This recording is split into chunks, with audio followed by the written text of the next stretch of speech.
របៀបម៉ាស្សាប្រពន្ធរបស់អ្នកពេលមានផ្ទៃពោះស្ត្រីមានផ្ទៃពោះតែងតែមានអាការៈឧស្សាហ៍ឈឺចុករោយសាច់ដុំ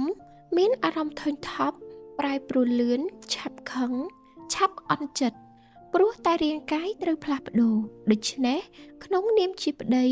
ត្រូវចេះយកចិត្តទុកដាក់ថ្នាក់ថ្នមប្រពន្ធដើម្បីជួយការពារប្រពន្ធនិងកូនឲ្យមានសុវត្ថិភាពដូចជាត្រូវស្ដាប់ប្រពន្ធមិនធ្វើឲ្យប្រពន្ធខឹងពិបាកចិត្តហើយត្រូវជួយធ្វើការម៉ាស្សាឲ្យប្រពន្ធ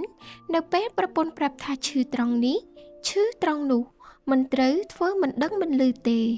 1. របៀបម៉ាស្សាស្មានឹងកប្រពន្ធរបស់អ្នកដើម្បីបំបាត់ភាពតានតឹងនិងចុករោយសូមឲ្យប្រពន្ធរបស់អ្នកអង្គុយហើយអ្នកត្រូវយកដៃរបស់អ្នកច្របាច់ស្មាសងខាងថ្នមៗបន្ទាប់មក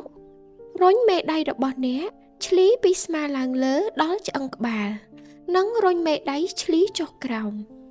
សូមធ្វើដូចនេះចុះឡើងពី3ទៅ5នាទីដើម្បីជួយឲ្យប្រពន្ធរបស់អ្នកធូរស្បើយលឿនអ្នកអាចប្រើប្រេងកូឡាឬប្រេងរឹតនៅពេលម៉ាស្សា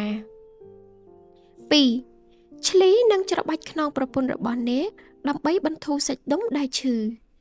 ឲ្យប្រពន្ធរបស់អ្នកគេងចំហៀងយកមេដៃរបស់អ្នករុញឆ្លីលើកន្លែងណាដែលប្រពន្ធរបស់អ្នកមានអារម្មណ៍ចុករោយបន្ទាប់មកច្របាច់ថ្នមៗត្រង់កន្លែងនោះដោយប្រើម្រាមដៃរបស់អ្នកធ្វើចុះឡើងរហូតប្រពន្ធរបស់អ្នកមានអារម្មណ៍ធូរស្បើយ 3. ការម៉ាស្សាឆ្អឹងកជាប់ក្បាលជួយបន្ធូរអារម្មណ៍ប្រពន្ធនិងធ្វើឲ្យប្រពន្ធរឹតតែស្រឡាញ់អ្នកមេដៃទាំងពីរឲ្យចំឆ្អឹងកជាប់ក្បាលនិងម្រាមដៃលើក្បាលខាងក្រោយត្រចៀករបស់ប្រពន្ធរបស់អ្នកឆ្លីរង្កិលដៃរបស់អ្នកថ្នមៗក្នុងចលនារាងជារង្វង់ទាំងទិសដៅតែមួយឬទិសដៅផ្ទុយដាក់ដៃរបស់អ្នកឡើងលើសក់និងចុះក្រោមឆ្ពោះទៅកប្រពន្ធរបស់អ្នកនិងប្រើចុងម្រាមដៃរបស់អ្នកដើម្បីឆ្លីទៅលើស្បែកក្បាលប្រពន្ធរបស់អ្នកដើម្បីជួយឲ្យនាងមានអារម្មណ៍ល្អនិងបាត់ស្ត្រេស 4. ម៉ាស្សាជើងប្រពន្ធរបស់អ្នកដើម្បីជួយបន្ថយការឈឺចាប់និងហើមជើងរបស់ស្ត្រីមានផ្ទៃពោះច្រើនតែឈឺនិងហើមជាពិសេសពេលមានផ្ទៃពោះសូមឲ្យប្រពន្ធរបស់អ្នកគេងផ្អៀងដោយដាក់ខ្នើយកចន្លោះជើងប្រើបាតដៃរបស់អ្នកម៉ាស្សាច្បូតកំភួនជើងឡើងលើនិងចុះក្រោមបន្ទាប់មកប្រើមេដៃរបស់អ្នកឆ្លីកែងជើងក្រោមភ្នែកគោលនិងប្រអប់ជើងរបស់នាងនិងទាញម្រាមជើងប្រពន្ធរបស់អ្នកថ្នមឬអ្នកអាចច្បូតម្រាមជើងរបស់នាងដោយប្រើម្រាមដៃរបស់អ្នកបម្រាម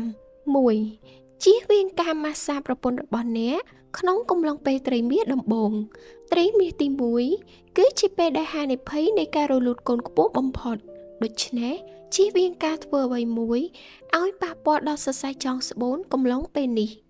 2. ហាមម៉ាស្សាដោយផ្ទាល់លើពោះប្រពន្ធរបស់អ្នកព្រោះវាអាចបណ្ដាលឲ្យប៉ះពាល់ដល់កូន